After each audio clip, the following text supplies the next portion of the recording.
us as well. Hello. Welcome Happy to the snow day. Happy snow day. And we're in a frigid podcast studio. It's cold in here, man. I do not feel cold. Well, that's because you do cold plunges. Maybe that's true. Although I didn't have time for my cold plunge today. I was quite disappointed. I was quite excited for the cold plunge in amongst the snow. All right. I'm starting to question our leader's mental stability. That's because it's snowing outside and he is excited to get out in the snow in his swimsuit and dive into water. Fairness, we have 3 decks. A lower deck, a mid deck, and a higher deck because it's a split level. Yeah. Hey, you've been there, you know. Yes. So my cold plunge is on my covered deck, as it were. It's on the lowest part, so it's covered. So you're not sitting in the snow. It's still cold, right? But yeah.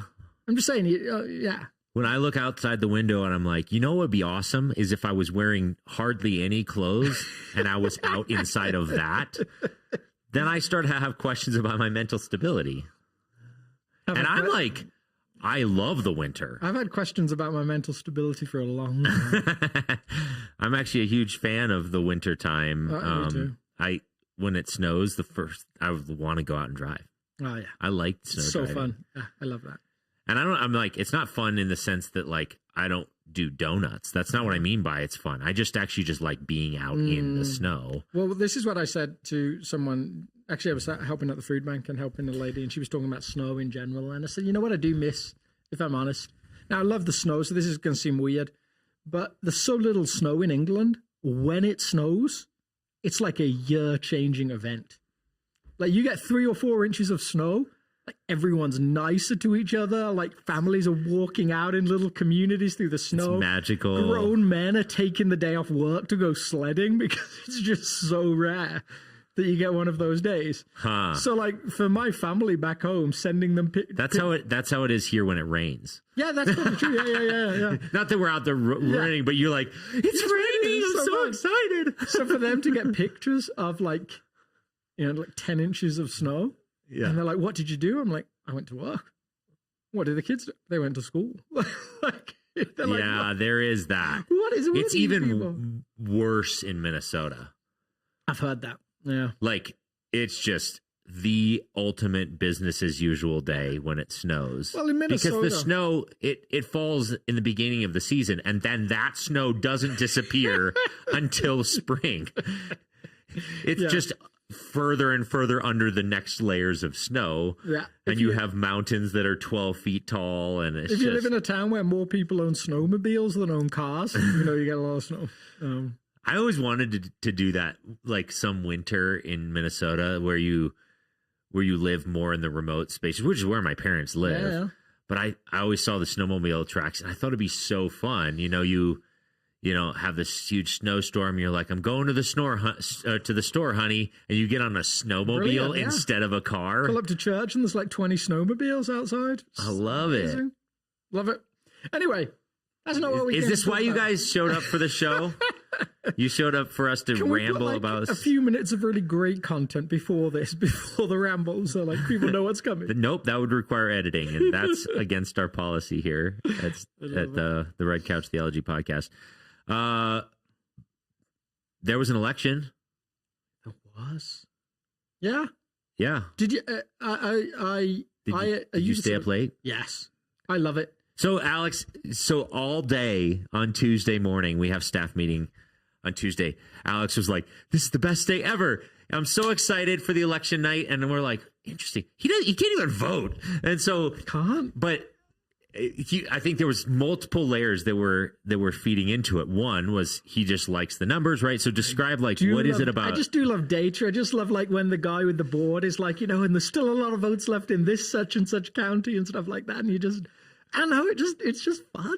Yeah, except for the irony of that is you have to go the multiple channels because one channel will be it's done already, and the other channel's no, we're pretty sure there's plenty of time. I'm a purist, so I only watch CNN with their magic board. I know CNN's like, for some people, like an anathema. Oh, like, okay. no, we don't do CNN. Their magic board? Yeah, they were the ones that basically, as far as I understood it, invented that board where you're like clicking on stuff and you're like, so I'm still like, everything else just looks like a copy to me. Okay. I like the guy that does it. I think his name's like John King or something like that. I just like his nerd, because he feels like it's talking to me. He's like so nerdy about like, there's a lot of votes left here and there's Okay. So I'm like, no, that's the piece that's of it. All I watched all. I was actually trying to analyze in my mind, like, because I do enjoy that to some extent, and if I let myself enjoy it, if anyone else, this is how it's the same thing with NFL. Yeah. If anyone else in my family enjoyed the NFL, like, football games time would be the funnest thing in the world for me. I don't let myself go there because I'm in a house full of all girls who have no interest. In fact, some animosity towards the NFL, the fact that I'm interested at all. Huh. But I think I would kind of be in your space if I let myself go there. I feel like you could win them over. You're very gregarious, very likable. To the NFL? Yeah. No, are you kidding me? I do not run anything in my house. Those girls run the house. But I mean, like, but the number of like ladies I know that love the NFL now because they watched it with like mainly their dad or perhaps their mom growing up, and I tried a little bit, but then my daughter's boyfriend broke his collarbone playing football, so now she hates football even more than she did before. That's fair. Well, anyway, I do think, to take that NFL analogy, here's what I get to do, which is kind of like maybe a little bit helpful. If you ever watched any kind of sporting event where you really don't care much who wins, you're just like, oh my goodness, like, let's just see how this plays out. Like, this just, you almost want it to be as close as possible for as long as possible. Yeah. And then it's like when I watch golf, I don't want someone to be winning by 20 shots. If someone's winning by a lot, I want them to lose. I'm actively rooting against them. I'm like, come back, because I want the competition. Yeah. So I think an election provides that space where for quite a long time. And so I was watching, I have the New York Times. Okay. And they have this thing called the swing. It's like a swingometer almost. Yeah. And it just like, it points to the middle when it's dead even. Yep. And it was dead even like all day, actually for the last like however many weeks.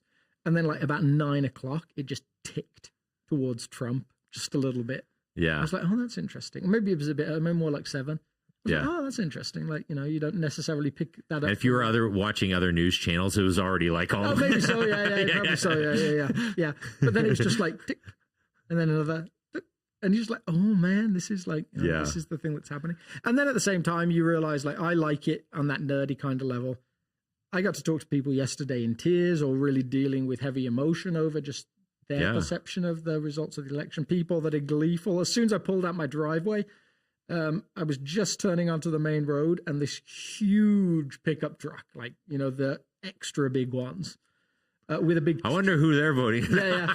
Big Trump flag just flying off the back, came Makes sense. Storming past me at like 50 miles an hour. I'm like, okay, this is what celebrating looks like for some people. If you're like an extreme Democrat and own a large pickup truck, that's a bold move. Yeah. I wonder who does that. Yeah. I got one given to me once for a rental. Like, you had your Jeep bizarrely threw out like an insurance rental. A car was getting fixed, and they said, well, this is all we've got. Are you happy to drive that? It was like a big Dodge Ram 725, whatever. Yeah. And I opened the dashboard, and I expected there to be like a plaid shirt and a hat and stuff in there, just as the uniform that you have to wear. It's a required uniform to drive this truck. Anyway, so that happened, and that was kind of what we were talking about a bit on Sunday. Like, how do you? Yes. Most people hold politics quite tightly. Yes. They have very distinct views on it. Those views don't tend to change much unless they change with a big swing. It's quite rare for people to go, Yeah, and so, like, I know we're joking a little bit right now, but we recognize that there's people out there that might still be like grieving today. Yeah. And the interesting part about that reality is that there's Christians who are both celebrating and grieving, who would associate their Christianity with why they're grieving or celebrating. Yeah. Which is an intriguing prospect. And so I think maybe it's helpful just if you've never taken the time to, like I do think it's easy once you've got a very decided political view to find it very difficult to see how the other side could possibly think they were voting for the kingdom of God. Yeah. And yet, like, actually, if you take some time, like, I have a friend who, you know, she's a really dear friend. She would say, like, she really nudged left over the last, like, 4 years or so. Yeah. And a lot of it's to do with how she sees, like, race relationships in the United States, how she sees, like, the hope of the kingdom of God, and how some of the things she sees from her perception, admittedly, on the right, are, like, far from the kingdom of God. Yeah. So, like, for every time you get to that space where you're like, nobody who loves Jesus could possibly have another view, well, actually just, like, press into it a little bit, and they've usually got their thing that feels like Jesus, that is what they're chasing after. Yeah. Yeah. I know for me, like, so there was a short stint in between high school and my second college location at Moody Bible Institute where I painted houses. And my boss listened to Republican talk radio all day long, every day. By the end of that 2-year period, I was the most, like, Republican-oriented thinker out there. You know, I was just so adamantly in that space. Hey, hear Rush Limbaugh talk for 3 hours a day. And not 3 hours, like 8 hours a day. I was so indoctrinated, it was crazy. But then when I went off to Moody, which was also very much for the most part in that space. But my favorite professor, my preaching professor, was the pastor of a African-American church. And and it was the election of Obama. And he had this very gracious few moments during that election cycle for Obama's first election where he just painted a potential picture for why followers of Jesus might vote Democrat. That's beautiful. And I recognize that my respect for this person and their understanding of Scripture and the way that they conducted their lives and his character and all of this stuff forced me to engage the conversation in a way that I didn't originally expect. And that relationship and his character shifted me. Yes. To some extent. Yeah. Now, it didn't shift me maybe as far as he was or whatever. But anyway, it was just an intriguing reality that I shifted there. And I could genuinely sit back and say, you know what? I get it. Yeah. Yeah. And that felt like a way healthier place than when I couldn't get it. Yes. I think it was interesting to me moving here. So I met Laura in 2008 in the summer. Okay. And so the interesting thing about English politics is like here, I think you quite often find, like, for Christians that would hold a right position, maybe now the border is some of the equation, but a lot of it is the abortion issue. That's like a heavy voting issue. Like, I have multiple friends that would describe themselves as one issue voters. Yep. Like, you know, how are you going to be there? So in England, like, for better or worse, there's no difference between the two parties on abortion. So what do you do when your one issue is taken away from you? Yeah. Like, you're left with a choice about government that doesn't stop you independently or in amongst charities working against abortion or to create more, to create a society where less people choose that pathway. But again, it's not in your voting path. So I was like over there, like, we're all of us as young Christians, like, man, Obama, the things he says sounds like the kingdom of heaven. Like, this is beautiful. Like, he's talking about, like, new futures and all those different things. Yeah. So I met Laura and her friends. And I'm like, guys, like, Obama, like, you got to be excited, right? And they're all from, like, a fairly Republican area of Michigan. And they're like, they looked at me like, nope, we're not excited. Yeah, end of the world. Yeah, we hate this guy, which was just fascinating to me. In England, this is just, again, all the Christians are hoping for him. Yeah, this will be mind blowing, I think, to some people. In England, you are more likely to get asked in church how you could possibly vote right wing than you are how you could possibly vote left wing. Yes, like the if you're going to pick a more common posture, it's, well, the left governments, the socialist governments, the Labour governments, they take care of those that are the poorest. They create safety nets in society. They, et cetera, et cetera, et cetera. Now, again, like, you start to hear that, And you start to say, like the talk radio, oh yeah, that makes sense. But my aunt's a farmer, or was. She passed away. Now my cousin owns the farm. Now you've got all these farmers in all sorts of parts of the country. When you get into those rural districts, there's a high inheritance tax in England. So you've got these farmers that own land that's worth like 6 million, 10 million, 15 million pounds. But they don't have like $100 to rub between their hands. Like they don't have any real cash. But the land's worth a fortune. So they get this moment where someone comes and says, well, yeah, you owe your inheritance tax.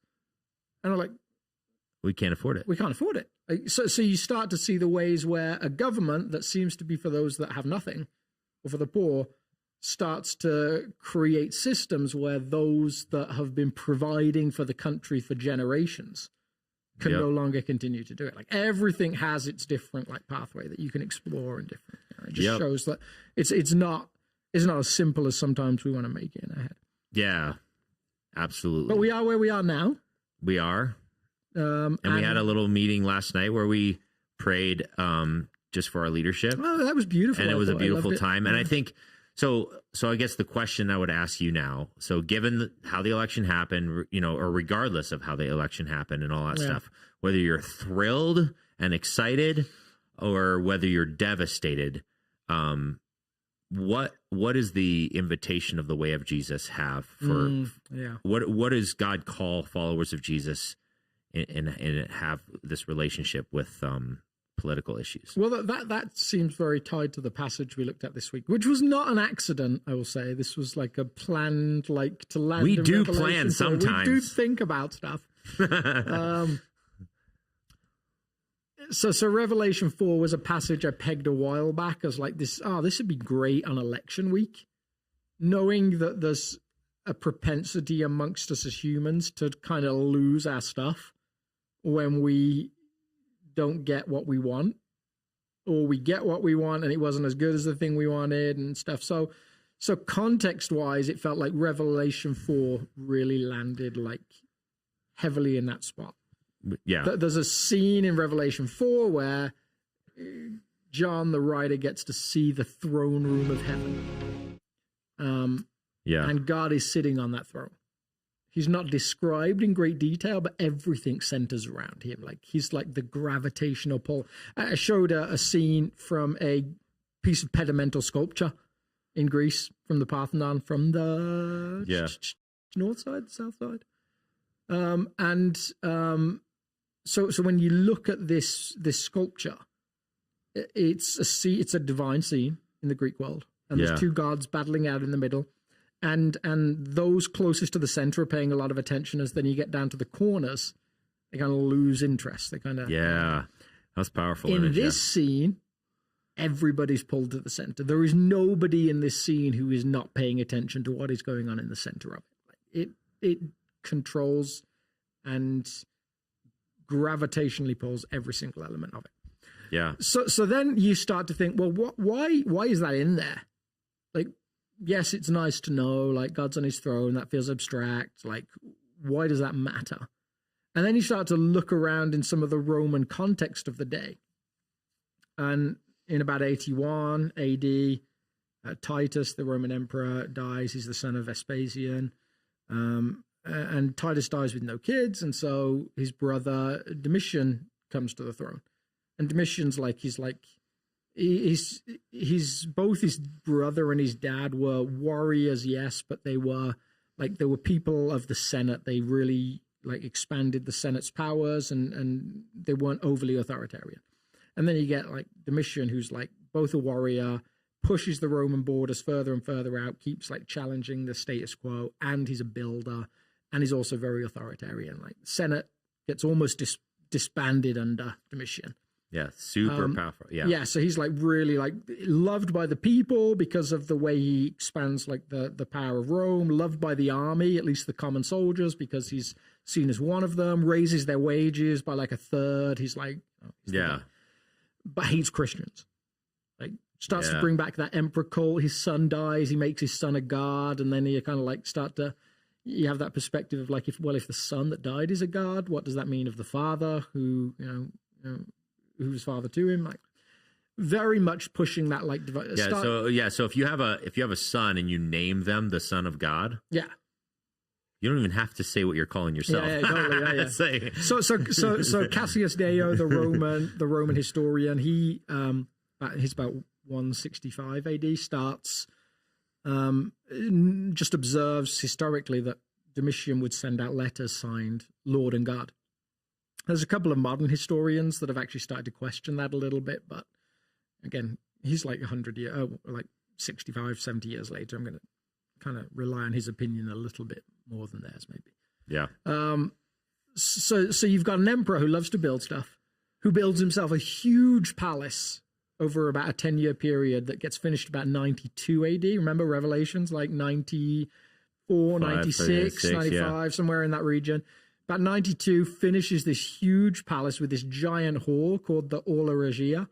Like 90 feet high this hall is, which, today that's kind of nothing. But even think about South. What's the South's maybe like? Our roof's what, 30, 25 feet, 30? Yeah, so picture this hall like 3 times as high as that. A couple of huge statues in there of Bacchus and Hercules, some of these great like Roman legendary figures or semi-divine figures.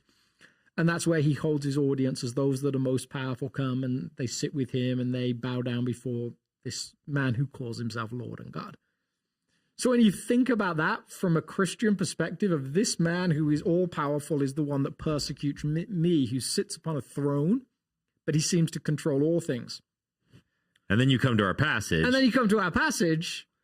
And there's a throne surrounded by all this glory, and it's the center of everything. And then you look at the throne, and Domitian is not on the throne. That's so good. Yeah, so like... the one who was genuinely Lord. So you have all that in the background. This is the audience that John's writing to. And then after this, I looked, and there before me was a door standing open in heaven. And the voice I had first heard speak to me like a trumpet said, "Come up here, and I will show you what must take place after this." And at once I was in the Spirit, and there before me was a throne in heaven with someone sitting on it. And the one who sat there had the appearance of jasper. And so this is this beautiful imagery. And you have these 24 elders, which we can talk about a little bit. And then it comes down, and when it's all said and done, like you said, everything is focused on them, and they're crying out, "Holy, holy, holy is the Lord God Almighty, who was and is to come." Yeah. And so the shock... It's kind of a few hymns written about a that. couple. There's a couple. Yeah. This influenced a few. I wonder whether... would you guess... I wonder whether this is the single passage that's influenced the most hymns across history. Yeah, maybe.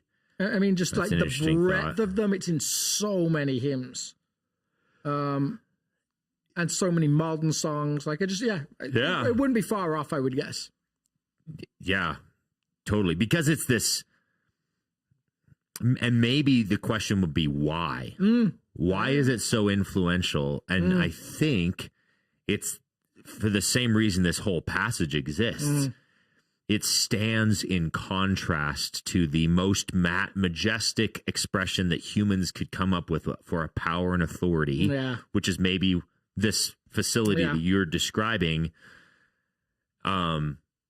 And then you see this scene, and it's 10x, 30x, 1,000x, and it's just so much more powerful and significant, and has a greater longevity, a greater power, a greater authority, a greater goodness than that. And every single generation in human history and Christian history has looked at authority and had a struggle around it. And so when they see this scene, they're like, yes, this is what it's supposed to be.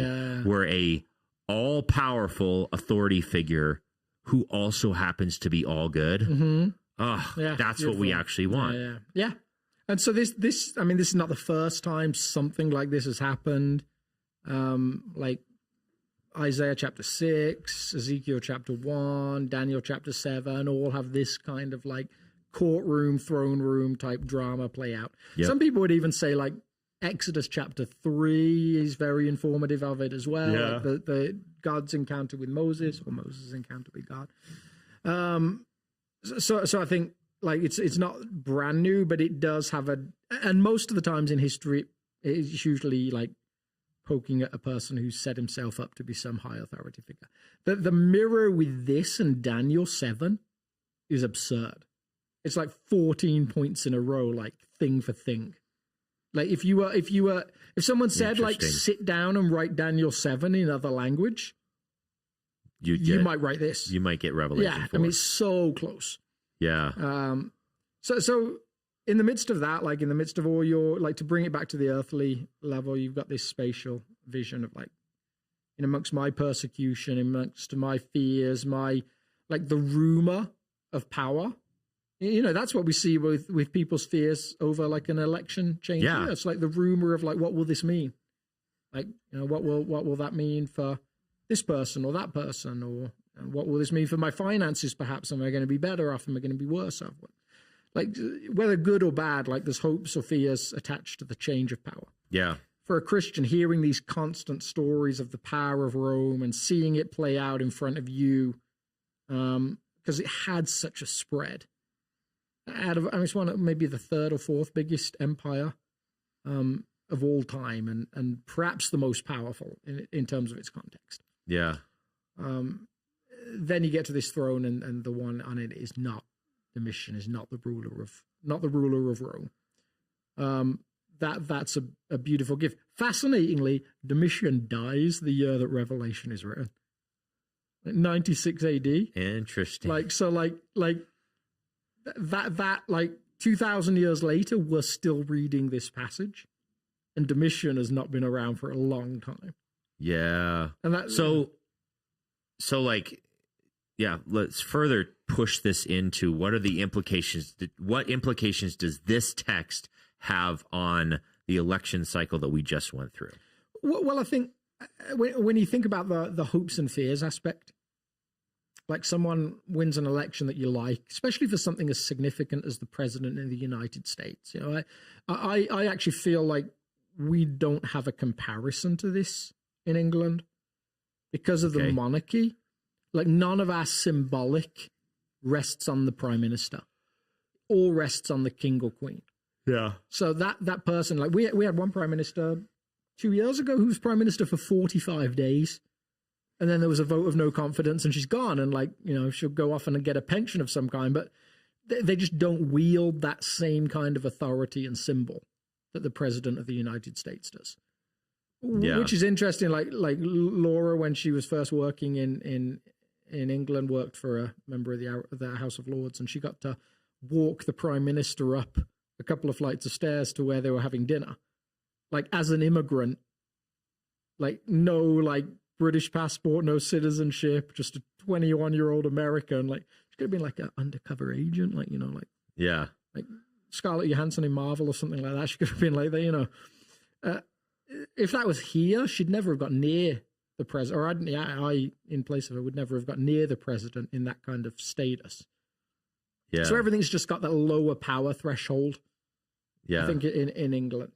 Here, with it so significant, like so much of your hopes and fears for the future can rest on that. So suddenly, if you like lean right and you've been longing for Donald Trump to be president again, you looked at the economy under him, you thought about like the way he talked about like the influx of people from other nations coming in, perhaps you start to say, oh, he's going to fix it.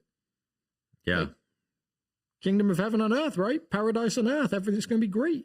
More money in my pocket. I'm going to be able to afford stuff again. Like that's the potential. Yep. If you, the other side, you start to look at it and say, oh my goodness, the future's gone. Like I was listening to an interview with someone the other day, and she's like, you know, like maybe early 20s. So like there's some way without being condescending that perspective is gained with age at times. Yeah.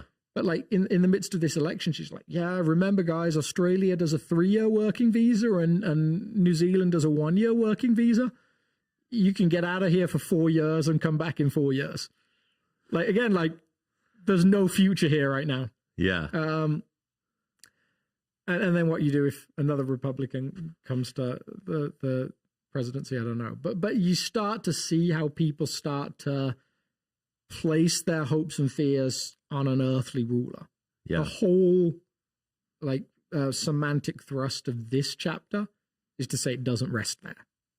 Yes. If your hopes and fears are ever on anything than the God who sits on the throne that's eternal. Yeah. Yeah. So like, and just to reinforce that that's the case, paint, if you were to do an imaginative exercise with either candidate and paint the worst possible scenario that candidate could create, it actually pales in comparison to the atrocities of the Roman Empire on Christians, and on those who weren't already Roman citizens. And yet this is still the text that's stated here. Totally. And if you look at Israel's history, there's seasons where like the worst case scenario is that there's so much starvation that people were cannibalizing their own children. Yeah. We're not even close. Yeah. And yet the continual statement around God's kingship is uninterrupted from Genesis 1 chapter verse 1 all the way through Revelation. Is that's unchanged and that's steady and secure and safe. And if your allegiance is to him, there is a commitment that God makes to his remnant of those who are truly his followers that is unparalleled in all of history. And for all of eternity. Ironically. So that's what this text is about. It's stating that put your allegiance here. You cannot fail. If your allegiance is here. And here's the crazy thing, like it gets worse after Domitian. So when all your hopes are like he died. Oh, he's dead. And then you get like Diocletian, I think is like 300-ish AD, like he's brutal. Decius is like 249, he's terrible. It doesn't get easier because the person that you think is gone is all of the problems that is the creator of all the problems you face. And this is the crazy part, then you get Constantine in like 330. And some people would say he's the worst of all. Not because he persecuted the church, but because he joined it and then took it over. So you almost get like from a Christianity in the world perspective, you almost get this like, oh wait, we got everything we ever wanted.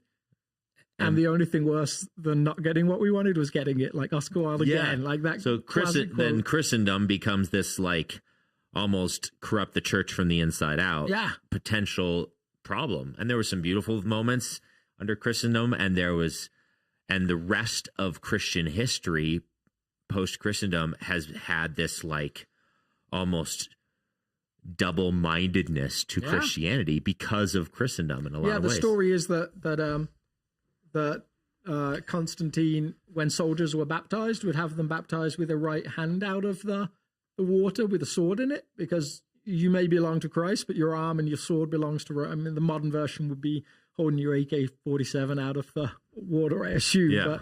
But that you start to see exactly as you say, that double-mindedness to a degree. Fascinating elements there, but the overall message is there's only one place where your hopes and dreams for what is and what could be. Okay, so just to wrap that conversation up, and then we should probably talk about the rapture, since you promised that you would.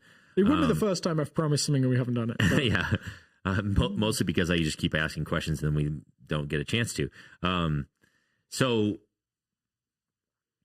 then if it doesn't matter, Jesus on the throne, then why even vote? Why even engage? Why even consider this? So the fascinating thing is, like, I don't think it ever says it doesn't matter. Okay. It just says it can't be where your where your hopes for all things can rest. Yeah. I mean, there's always ways that we're working towards a better world. Whether that's the Christians that rescued babies left by the river or left in houses in the middle of plagues, Christians that stayed back with families that were dying to care for them because they valued this life little in comparison to the service they could give. There's always ways that we can try and continue to make the world the better place. So and I think that's the fascinating thing there is, like, when you think about how people vote, supposing you vote out of that, like we talked about that one issue thing, you vote because you want abortion to end. And abortion is this thing that like is a heartbreaking place that we're in. There's a casualness to it now that is heartbreaking. Yeah. In the midst of the fact that there are some women that are making heartbreaking decisions. Yes. You know, when I was in New York, we had 37-week abortion approved of, and there was a few people in our church then that came to me and said, like, this is the worst it could possibly be now. I said, you realize like the number of women that at 37 weeks are like just not feeling this anymore? It's non-existent. Like, it's statistically not there. Yeah. Like these are people that are now choosing between their life and the baby's life, and then you start to play that out. You know, when you've got a mother who's already got 3 kids. Yeah, she's already gone through morning sickness. Yeah, she's already gone through all the painful, some of the most painful part of it. And then she's saying, she's tapping out. Yeah. I could die and leave those 3 kids, like, in this world without me. Like there's aspects to that we just don't think through. So I think the heartbreaking thing, I think, is the casualness with which we talk about it as a society, not the fact that there's occasional moments where some kind of medical intervention is necessary. Yeah. But supposing you voted based on that issue, you want to see that ended. Brilliant. That doesn't take away your Christian responsibility to care for the poor. In actual fact, if you look at statistically, the societies that have the least abortion are not the most Christian ones. They're the ones that have the least inequality of wealth. Yeah. Yeah, these issues are so much more complicated than we want to make them. So to get back to like that question of what is the responsibility of a follower of Jesus, and I think I was talking to someone this week, and maybe an illustration that helped me process this was when Jesus talks about paying taxes to Rome. Yeah. Well, the posture that Jesus takes in that moment is he says, "Yeah, give to Caesar what's Caesar," and then move on. Yeah. And he is not saying, I pay taxes to Caesar and therefore I'm all about Caesar. Caesar is the king. Yeah. What he's saying is like, essentially, vote your conscience and move on with fulfilling the Great Commission, the Sermon on the Mount, all of the things. So do your best, understand the issues, recognize that neither party embodies the kingdom of God. Yeah. And there's going to be some complexity with either vote, and then move on. The worst case scenario is you vote the right way from your quote perspective. Unquote right way, yeah. And then you go out and live the next 4 years unable to love your neighbor. Like that much worse than voting the wrong way. Yeah. You'd have been better off, in my mind, voting the wrong way and actually loving your neighbor for 4 years and living out the way of Jesus. Yeah. So yeah, I think that so it is super important to do your civic duty and all those sorts of things, but then at the end of the day, holy, holy, holy is the Lord God Almighty, who was and is to come. That will be true from eternity past to eternity future, and we have an opportunity to continue to cry that out. Yeah. And so let's do that. Let's do that. But now let's go back up to the top of the passage. Yeah, because let's talk about the rapture. Yeah. Go gadget rapture conversation. Did you ever watch that show? I loved that show. Yeah. I was like, yeah. Although like Inspector Gadget is like full Deus ex machina. Like he's like, wait, what? Deus ex machina, like the God from the machine. Oh yeah. It's like because he has everything. It's like Batman too. Yeah. Like he's always something.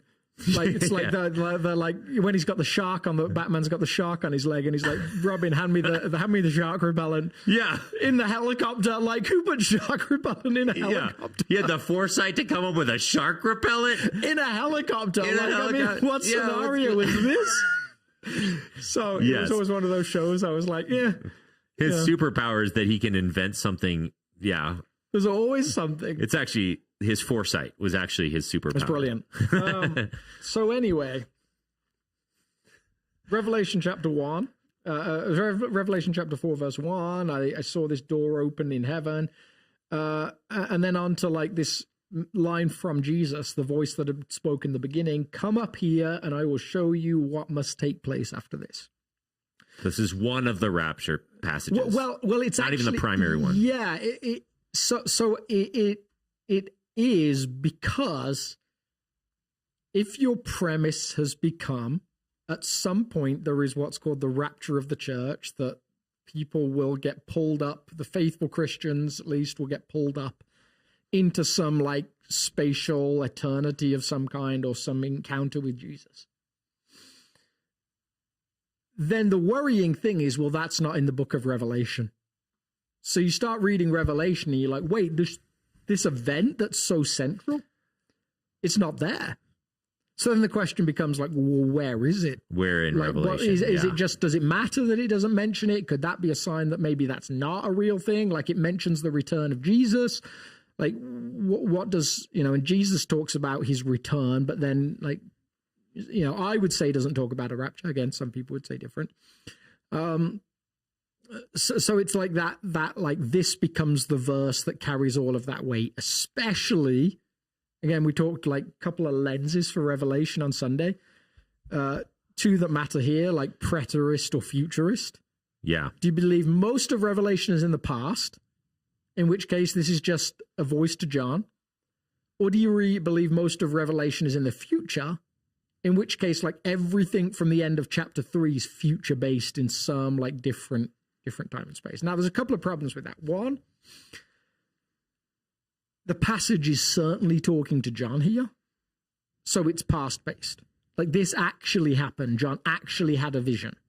Okay. To then say like, oh, this is now about the church as a whole. Well, sometimes apocalyptic, yeah, you could say it might work like that, but there's nothing in there to say it's corporate. In the text, it is only John that is called up.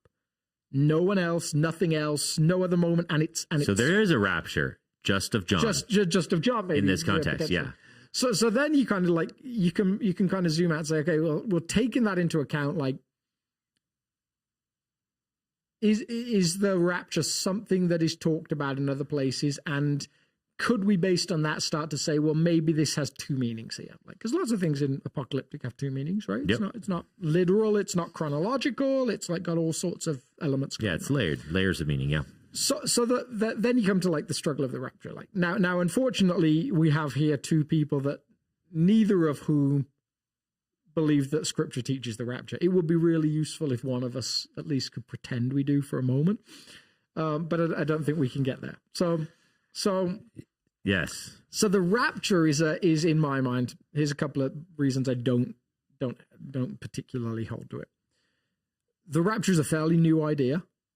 Like, maybe a couple of 100 years old is when it started to get a lot of traction. There's probably some maybe inferences of it in other places, but for the most part, somewhere like 19th century is where people start to talk about this event.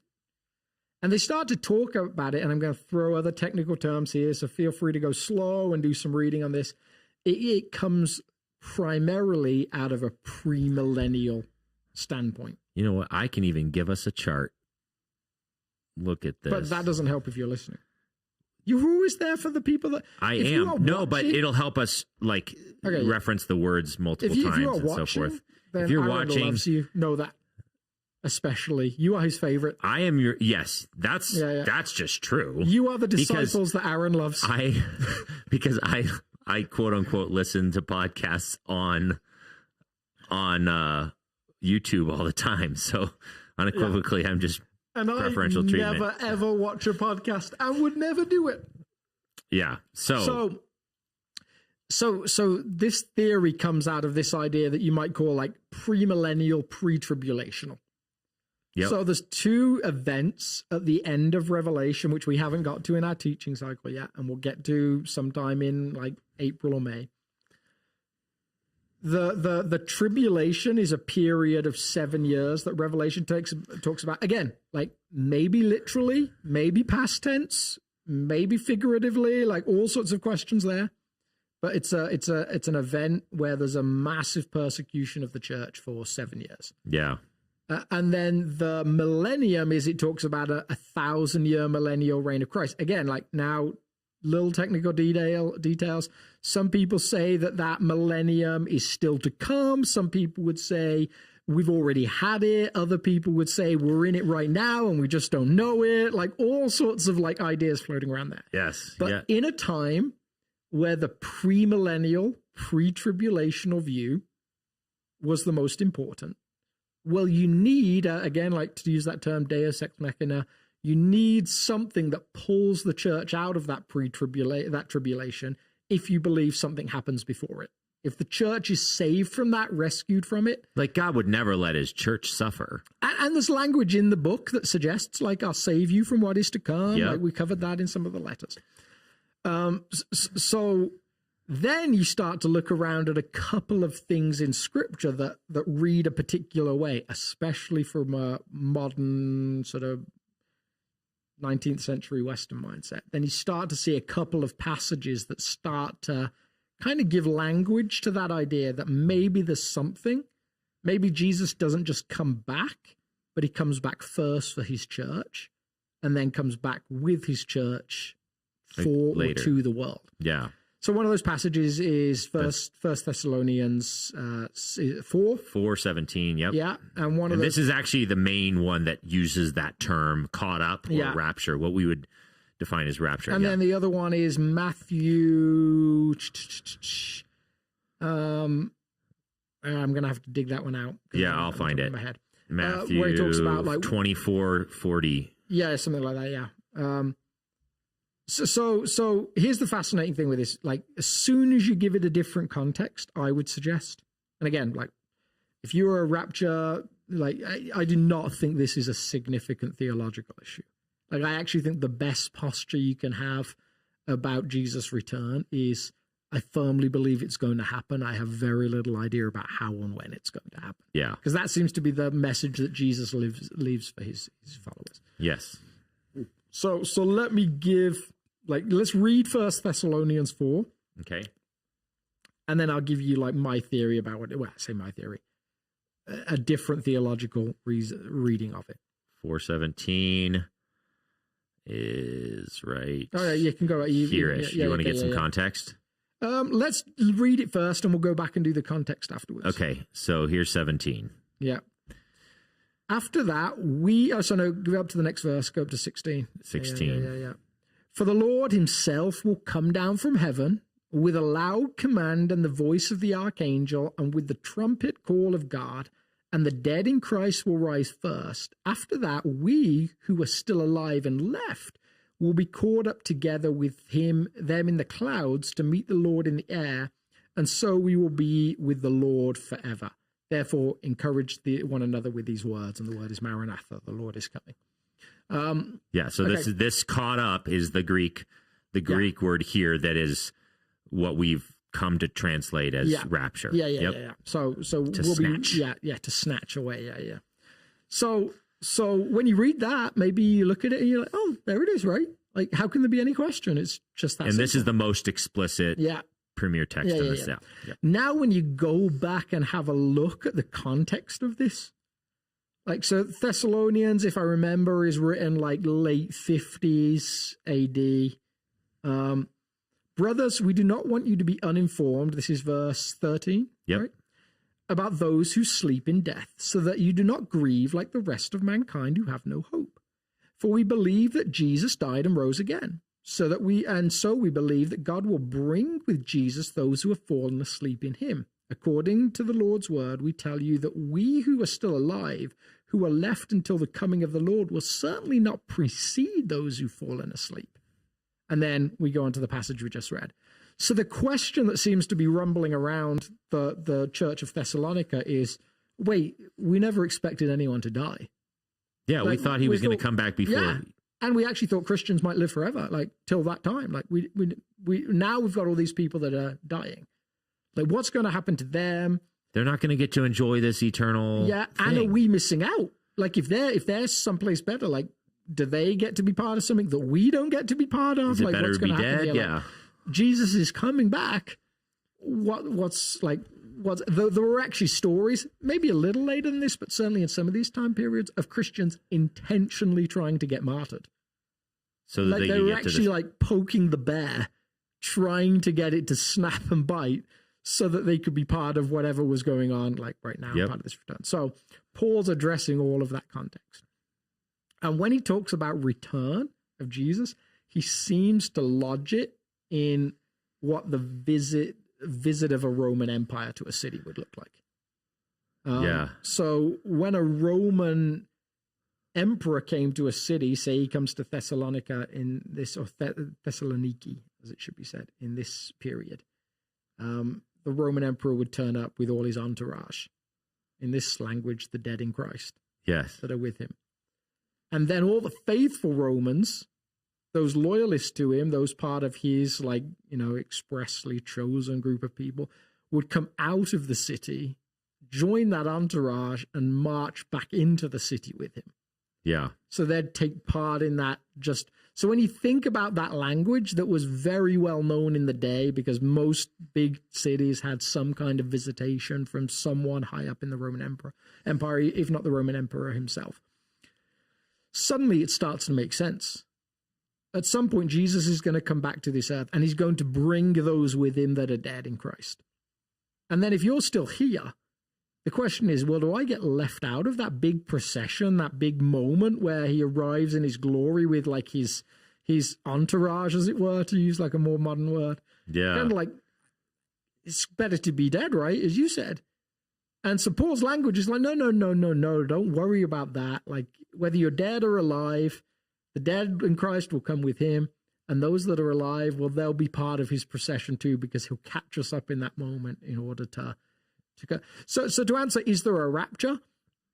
Well, yes. Sort of. There's a catching up, but only attached to that final return of Christ, not as a second event. Now, if you read a gap in that, okay, maybe, but I do not necessarily see that as something contextually, that's extra reading. Textual. Yeah. To believe in this premillennial rapture concept. Now, again, like, to the Lord, 1,000 years is but a day, and a day is but 1,000 years. Like, exactly. It's not like, again, and we're working in a time frame that we can't like make linear or any of those things. So there's certain subjects theologically that I like to put into hypothetical theology. Yeah. Where it's informed by the Bible, but it's still hypothetical. Yeah. Like you can't dig yourself into the ground in that issue, because you have to be sort of like extrapolating way too many layers of meaning in order to say this is definitely what's going to happen.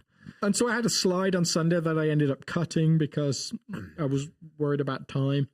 But what I think I said, and I would reinforce, is the rapture is a theory in amongst the end times theology or the eschatology, not a fact. It's a theory about it. It's possible. Yeah, but it's not a fact. So the return of Jesus is a fact. Yes. How it happens, well, that's the theory. Yep. So one more passage that we can just have a quick look at, maybe kind of starts to speak to like some of the, Matthew 24, yeah. Verse, I think it's like... I think you had it, didn't you? I did have it, but I left it to, let me pull it up. So it's Matthew 24:40. So I knew it was the end. It's way down. All right, so Matthew 24:40. Yeah. Oh, it's already on the screen. Yep. Yeah, there we go. So again, like, let's read this part. Just so, this is how it will be at the coming of the Son of Man. 2 men will be in a field, one will be taken and the other left. 2 women will be grinding with a handmill, one will be taken, the other left. Sounds very rapture-y to me. Very rapture-y, right? Yeah. And this is the entire basis of the Left Behind series. One will be left. Exactly. Right? So now go back up again, just to the top of this pericope. But about that day or hour, no one knows. The return of Christ, this is. Not even the angels in heaven, nor the Son, but only the Father. As it was in the days of Noah, so we go back to Noah with the flood story, so it will be in the coming of the Son of Man. But in the days before the flood, people were eating and drinking, marrying and giving in marriage, up to the day Noah entered the ark. And they knew nothing about what would happen until the flood came and took them all away. And then we go on to read, that is how it will be at the coming of the Son of Man. There's nothing here about this passage that's supernatural.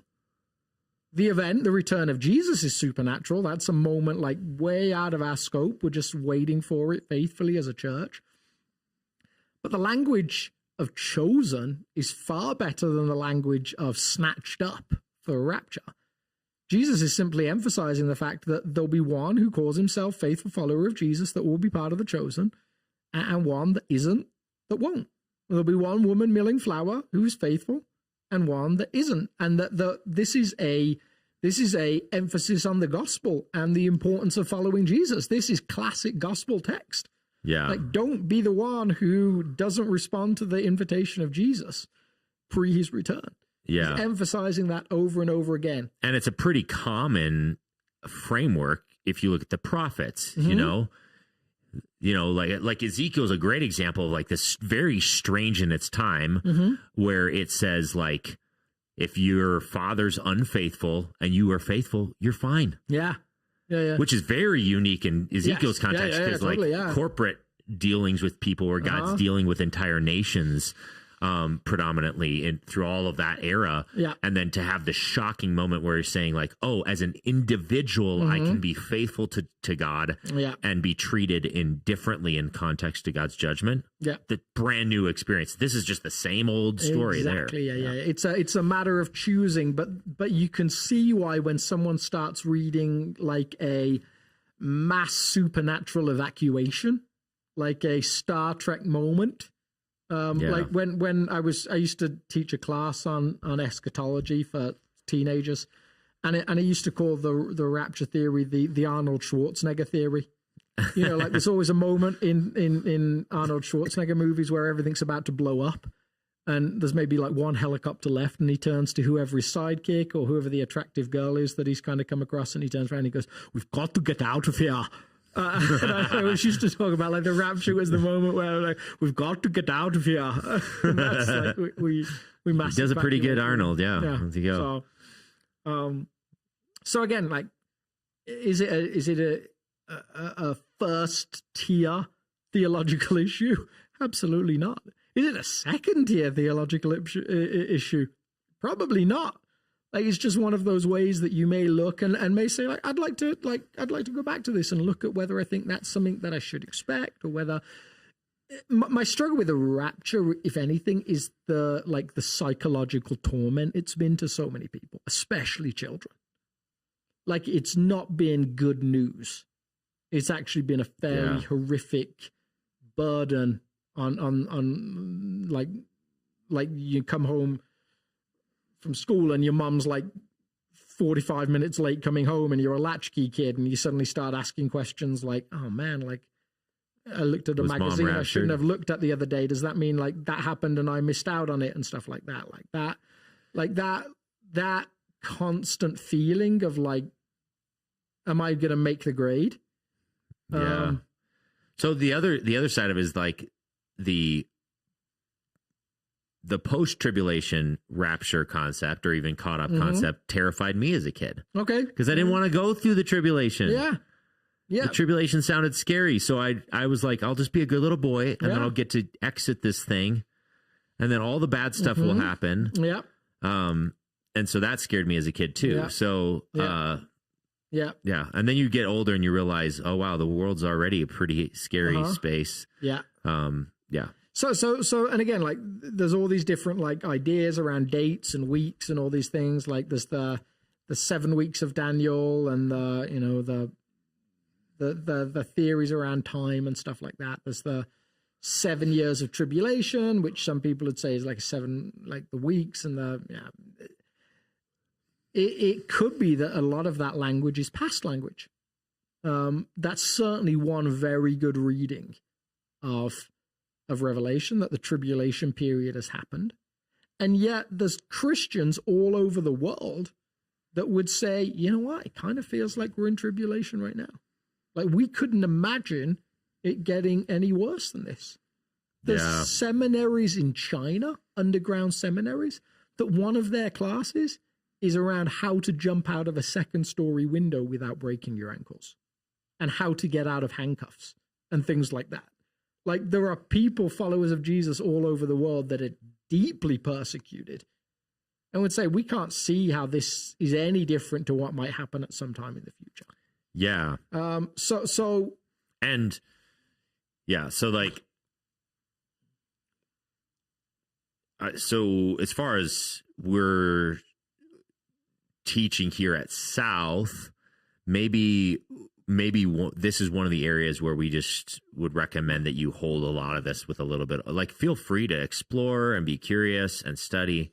But this one might be one that you should hold a little bit more open-handedly, especially considering the text, because the prophets and Revelation and any prophetic / apocalyptic texts in the Old and New Testament that start to like speak of future language, they're far more anchored in their context than we would like to admit. If you're coming from this place where the Bible's going to tell us the dates and the times and the seasons when everything's going to happen, be careful. Don't study that text too deeply, because you'll find out that a lot of those things are fulfilled in their day, including some of the most majestic prophecies about Jesus, Jesus' coming. They're also fulfilled in the day of the prophets and stuff. And you start to feel like, this is so confusing and stuff. Well, it's not about that. The main thrust of these passages, both prophetic texts and apocalyptic texts, are to teach the generation to which they were written how to live and how to be the people of God. Now, we don't have time for it, but like if you go back and read Matthew 24, Matthew 25, Jesus gives warning signs as to like what to watch out for. A lot of them are like ethical prompts almost. They're like, you know, watch out for people that speak in this way, like watch out for the ways that the church might become like 1 foot in, 1 foot out of both the world and the kingdom. Like watch out for just ways you might be deceived by different teachers. There's a lot of that language there, but most of it is stuff that you could do for the last 2,000 years. It's not new for today. It's not suddenly for us. It's like, no.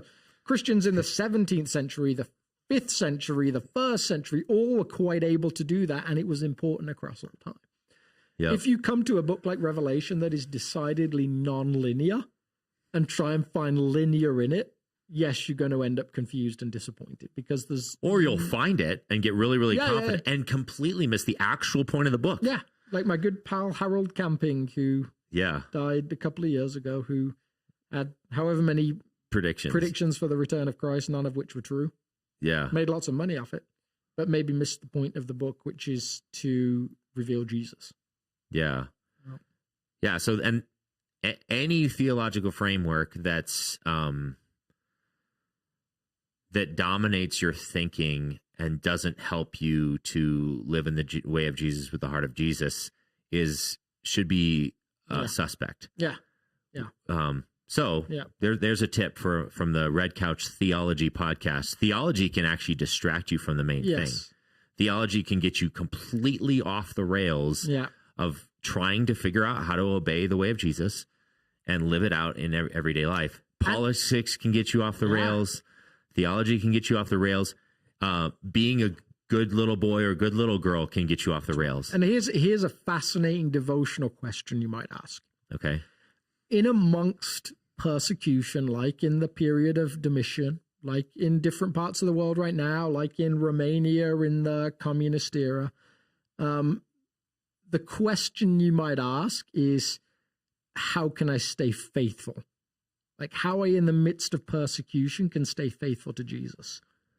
In the midst of non-persecution, the question you might ask is, how can I stay awake?